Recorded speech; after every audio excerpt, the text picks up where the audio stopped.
तो यार crown juice ना हो गया, डब्ल्यूडब्ल्यूई का काल हो गया। पहले तो यार चीजें इसलिए नहीं हो रही थी क्योंकि देखो मिडिल ईस्ट में लड़ाई चल रही थी, कन्फ्लिक्ट हो गया था और अब वेदर भी डब्ल्यूडब्ल्यूई का दुश्मन बनकर बैठ गया। क्योंकि जब डब्ल्यूडब्ल्यूई अपने शो को लेकर सऊदी अरेबिया जाएगी ना तो वहाँ पर हैवी रेन होने के पूरे आसार है। अब थोड़ी बहुत बारिश हो जाती है तो डब्ल्यूडब्ल्यूई से संभाल लेती है। रेसलमेनिया 31 में हमने इसका क्लियर एग्जांपल देख लिया था कि चीजें कैसे होती हैं। लेकिन अगर जोर से बारिश हो गई ना तो भाई बारिश नहीं रुकने वाली, डब्ल्यूडब्ल्यूई को रुकना पड़ेगा। अब देखते कि डब्ल्यूडब्ल्यूई के मेकर्स इसके लिए क्या स्टेप उठाते हुए नजर आएंगे। वैसे अब भी क्राउन जूस की डेट तो एक्सपेक्ट की जा रही है कि वो 4 नवंबर पर ही होगा, तो फिलहाल के लिए चिल मार लो। वैसे आप देख रहे हैं रसल मैरिक्स एंड सब्सक्राइब करना तो बनता है। वेल सबसे पहले बात कर लेते हैं उस स्टार के बारे में जो हाल फिलहाल में रिटर्न करने ही वाला है। नहीं वो रेंडी ऑर्टन नहीं है क्योंकि वो है कायरी सेन। अब देखो डब्ल्यूडब्ल्यूई 2022 से लेकर अभी तक उनसे बातें ही किए जा रही है एंड फाइनली डब्ल्यूडब्ल्यूई ने फिगर आउट कर ही लिया कि कायरी सेन को कब वापस लेकर आना चाहिए।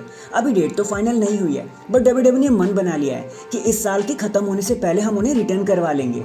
लेकिन देखो अगर चीजें मैनेज नहीं हो पाती ना तो उन्हें रॉयल रंबल तक के लिए पोस्टपोन कर देगी डब्ल्यूडब्ल्यूई। बट वन वे और दी अनदर कायरी सेन ने तो आना ही है, बस जरा सा वेट करना पड़ेगा हमें। नेक्स्ट अक्टूबर जस्ट अभी गया है एंड क्या आप जानते हो कि इस पूरे महीने किसने मर्चेंडाइज सेलिंग के मामले में झंडे गाड़ दिए? क्या लगता है वो रोमन रेंस है? ना, उन्हें तो घसीट कर लेवल 6 पर घसीट दिया है क्योंकि नंबर 5 पर है हमारे जे उसो, नंबर 4 पर आते हैं surprisingly stone cold Steve Austin, number 3 पर आते हैं कोडी रोड्स, नंबर 2 पर आते हैं जॉन सीना और नंबर 1 पे आते हैं the mega star LA night.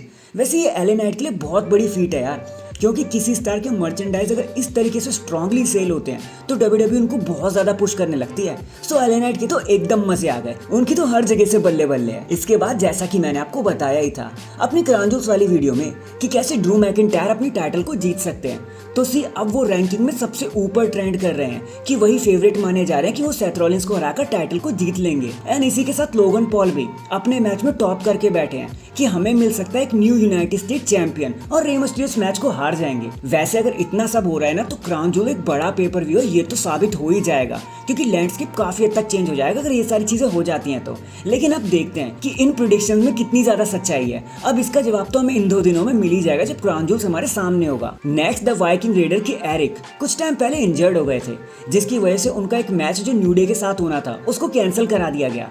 तो अभी हाल ही में उन्होंने ना इस पिक्चर को शेयर किया सबके साथ और उन्होंने अपने फ्यूजन सर्जरी के बारे में थोड़ी सी डिटेल दे दी। एंड यहाँ से तो ऐसा लग रहा है कि एरिक रिकवर कर रहे हैं जल्दी, लेकिन क्या वो जल्दी आ पाएंगे इसका तो पता नहीं। लेकिन हाँ इस चीज से एक पॉजिटिव साइन तो जरूर मिला है कि वो एटलीस्ट आ तो जाएंगे।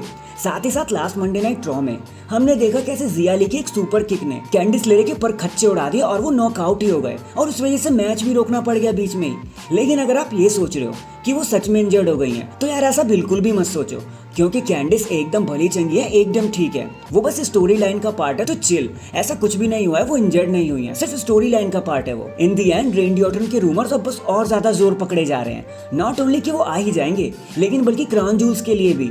अब देखो सोर्स का तो ये मानना है कि रेंडी ऑर्टन के अपोनेंट और कोई नहीं बल्कि दी 16 time world champion John Cena होने वाले हैं एंड वो शायद उनको मैच कॉस्ट करा दे सोलो सिकोवा के खिलाफ और सोलो सिकोवा मैच को जीत जाए जहां पर रेंडी ऑर्टन और जॉन सीना की राइवलरी को बुक किया जा सकता है। हालांकि मैं इस चीज पर ज्यादा यकीन नहीं कर रहा पर्सनली, लेकिन यार अगर साल के एंड होते होते अगर हमें इन दोनों का मैच देखने को मिल गया, सीना वर्सेस ऑर्टन देखने को मिल गया, तो यार ये पूरा साल एकदम सफल हो जाएगा मेरे लिए तो।